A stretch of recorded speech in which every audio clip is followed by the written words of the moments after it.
মংগলময় দিন ভাৰতীয় জনতা পাৰ্টিৰ কাৰ্যকৰ্তাসকলৰ বাবে আমাৰ কাৰ্যালয়টো এটা মন্দিৰ সদৃশ গাঁৱত যেনেকৈ এটা নতুন নামঘৰ বা নতুন মন্দিৰ যিদিনাখন আমি গৃহপ্ৰৱেশ কৰোঁ যি ধৰণে সেই দিনটো আমি নোখোৱা নিমিলাকৈ খুব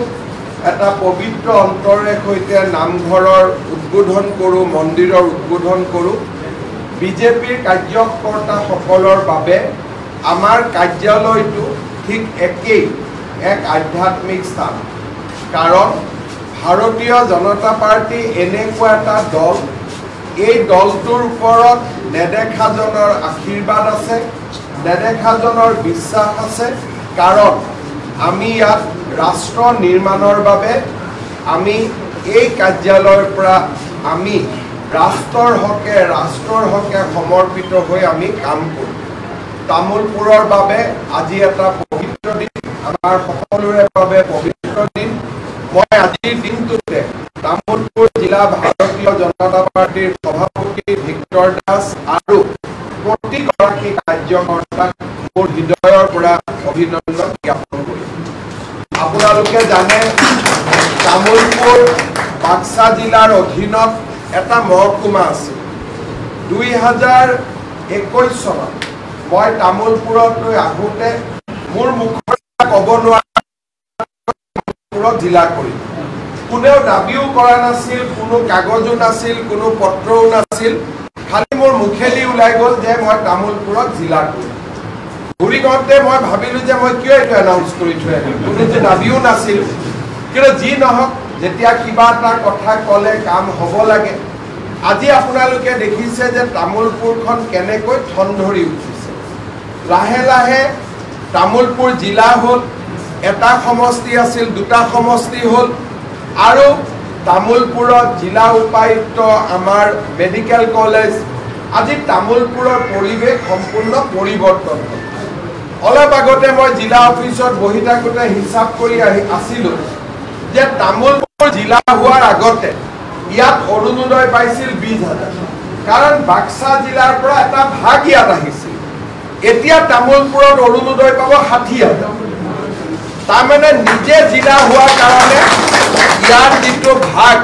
ই জিলা হিচাপে পাব আৰম্ভ কৰিলে আগতে ই বাক্সা জিলাৰ এটা অংশ হিচাপে আছিলে এতিয়া অৰুণোদয় পাব 60,000 হিচাপ কৰি থাকোঁতে মই দেখিলোঁ মহিলা উদ্যমিতা লাখপতি বাইদেউ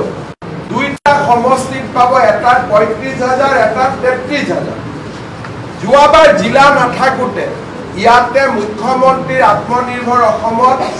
লৰাই লোন পাইছিল 390টা এইবাৰ পাব 1200তকৈও বেছি তাৰমানে এখন জিলা হোৱাৰ কাৰণে তামোলপুৰৰ আজি বাঢ়িছে জিলা নহ'লে ইয়াত বিজেপিৰ অফিচো নহ'লে জিলা অফিচ আজি জিলা হোৱাৰ কাৰণে বিজেপিৰ এটা জিলা কাৰ্যালয়ো আমি পাইছোঁ আৰু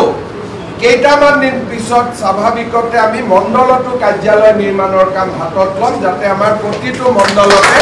এটা কাৰ্যালয় হ'ব পাৰে আজি আমি বহুত কথা নকওঁ কাৰণ অলপ পিছতে আমাৰ কৰ্মী সভা আছে যিখিনি কথা কম তাৰ কাৰণে সাঁচি থৈ দিওঁ যাতে কথাখিনি তাতে সকলোৱে শুনিব পাৰে এটা অনুৰোধ কৰিম যে ইয়াৰ পৰা আমি অলপমান যেহেতু মিটিঙৰ কাৰণে সময় অলপ দেৰি আছে মই চাৰ্কিট হাউচত প্ৰতিনিধি দলকেইটা যি আছে সাক্ষাৎ কৰি পোনে পোনে আমি জিলা আমাৰ য'ত সভা হ'ব তালৈকে আহিম আপোনালোকো সকলোৱে তাত উপস্থিত থাকিব এটা কথা আপোনালোকে সকলোৱে এতিয়ালৈকে ক্লিয়াৰ হৈ গৈছে যে বিজেপিয়ে ভাল কৰি ইলেকশ্যন আমি ভাল কৰি ইলেকশ্যন খেলিম ক'ৰ পৰা খেলিম আমাৰ অফিচৰ পৰা খেলিম এইটোৱে আমাৰ কয় না গোল্ডেন টেম্পল এইটোৱে আমাৰ স্বৰ্ণ মন্দিৰ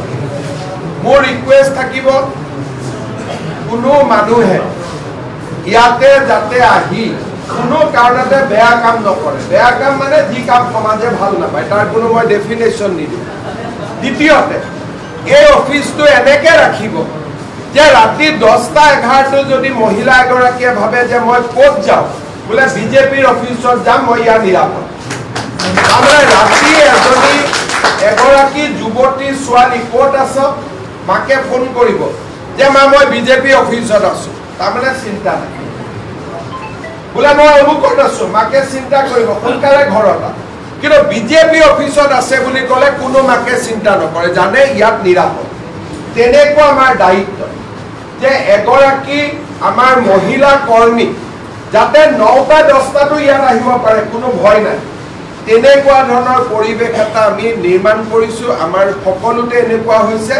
আৰু তামুলপুৰতো আপোনালোকে তেনেকৈ এই অফিচটো আমাৰ সুন্দৰ কৰি ৰাখিব পুনৰ এবাৰ মই আপোনালোকক অভিনন্দন জনালো শুভেচ্ছা জনালো আৰু 3টা বজাত আপোনালোকক মিটিঙত লগ পাম বহুত বহুত ধন্যবাদ জয় হিন্দ বন্দে মাতৰম মোৰ লগত একেলগে ক'ব भारत माता की भारत माता की नरेंद्र मोदी नरेंद्र मोदी जेपी नड्डा अमित शाह दिलीप शइकिया भारत माता की हिमंत विश्व